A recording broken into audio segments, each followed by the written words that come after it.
ఇచ్చినాక ఒక రిసిప్ట్ ఇస్తారు, అది తప్పకుండా తీసుకొని పోండి, మళ్ళీ మీ సర్వేకి వస్తారు, అది ఆ రిసిప్ట్ చూపెట్టండి. మీరు ఏమేంటి దరఖాస్తు పెట్టిన వాళ్ళందరూ కూడా ఎంక్వైరీ చేసి మళ్ళా మీరు ఏ ఆఫీసర్ చుట్టూ పోవద్దు. దరఖాస్తు చేసినామని మీ ఇంటికే అధికారులు వస్తారు, మీ ఇంటి ముందుకు వచ్చి కూర్చొని మరి మీ సమస్యలను మరి తెలుసుకొని మీకు ఇల్లు లేదా, కరెంటు కావాలా, లేకపోతే మీకు 2500 కావాలా, దేనికి పెన్షన్ కోసం పెట్టిరా అనేది విషయాలు తెలుసుకొని దానికి నిజంగా అర్హులై ఉంటే, నేను మొన్న ఎలక్షన్ ప్రచారంలో సిద్ధాపూర్ కాలనీలో వెళ్తే 2 కాళ్ళు లేవు కానీ పెన్షన్ రాదు. అది గత ప్రభుత్వం చేసిన గొప్పలు చెప్పుకోవడం కాదు కానీ కళ్ళతో మేము చూసి నేను ఏడ్చేసిన, ఎందుకంటే 2 కాళ్ళు లేవు పిల్లలకి, తల్లేమో కూలి చేసుకుని. అలాంటి వాళ్ళకి మరి ఈరోజు కాంగ్రెస్ పార్టీ గెలిపించి మరి ఈరోజు అధికారం ఇచ్చింది కాబట్టి మీ అందరి కూడా అలాంటి సమస్యలు ఇక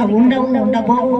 ఇప్పుడు మనం తెలంగాణ వచ్చిన తర్వాత ఎలా ఉంటుందో అని కలలు కన్నాము. ఇప్పుడు కాంగ్రెస్ పార్టీ వచ్చినాక ఆ కలలన్నీ నెరవేర్చాలని మరొక్కసారి ప్రజలకు తెలియజేస్తూ సెలవు.